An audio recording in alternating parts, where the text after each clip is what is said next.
নমস্কার বন্ধুরা, আপনি যদি শিব ভক্ত হন তাহলে এই ভিডিওটি অবশ্যই দেখবেন। তাহলে ভুলেও শ্রাবণ মাসে এই তিনটি খাবার আপনি খাবেন না এবং মুখেও তুলবেন না। হিন্দু ধর্মাবলীদের কাছে অত্যন্ত পবিত্র একটি মাস। এই মাসে মহাদেবের সবচেয়ে প্রিয় সময় বলে মনে করা হয়।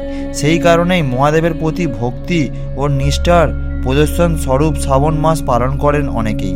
এই মাসের প্রত্যেক সোমবারেই শিবরাত্রি হিসাবে দেখা হয় এবং শ্রাবণ মাসের প্রতিটি সোমবার উপবাস পালন করেন ধর্মপ্রাণ অনেক মানুষ। শ্রাবণ মাস নিয়ে পুরাণে একটা গল্প কথা পাওয়া যায়, তা হলো একদা ঋষি মীরকাণ্ডু ও তার স্ত্রী সন্তান লাভের আশায় শিবের আরাধনা শুরু করেন।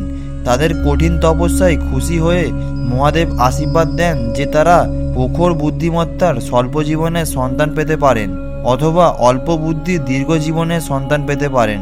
মীরকাণ্ডু ও তার স্ত্রী মারুদমতি স্বল্প আয়ুর বুদ্ধিমান সন্তান বেছে নেন। এরপরেই জন্ম হয় মার্কণ্ডের।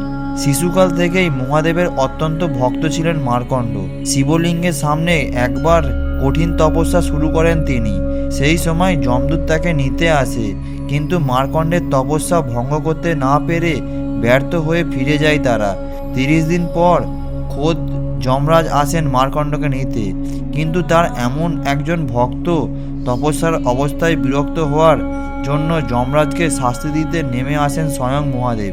মার্কণ্ডের তপস্যার এই 1 মাস শ্রাবণ মাস হিসাবে নির্ধারিত। এই সময় কিছু কিছু খাবার এড়িয়ে যাওয়াই ভালো, যেমন বেগুন। তবে এর পেছনে ধর্মীয় কারণের পাশাপাশি বৈজ্ঞানিক ভিত্তিও রয়েছে। বর্ষাকালে বেগুন নষ্ট হয়ে যাওয়ার সম্ভাবনা থাকে, তাই এই সময় বেগুন না খাওয়াই ভালো। এছাড়া শ্রাবণ মাসে কোনো দুগ্ধজাত দ্রব্য চেষ্টা করবেন না খেতে।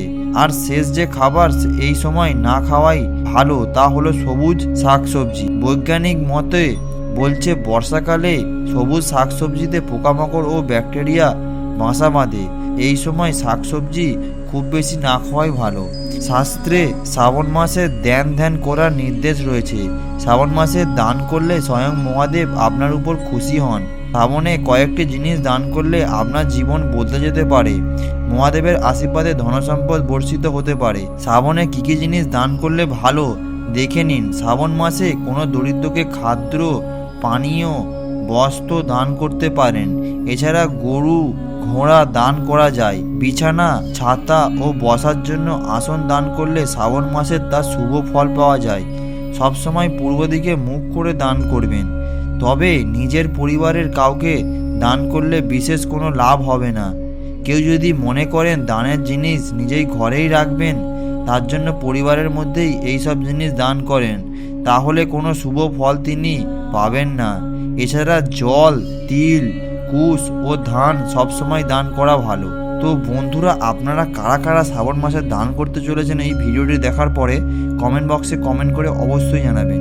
পাশাপাশি ভিডিওটি ভালো লেগে থাকলে একটা লাইক করে চ্যানেলটিকে সাবস্ক্রাইব করে দেবেন।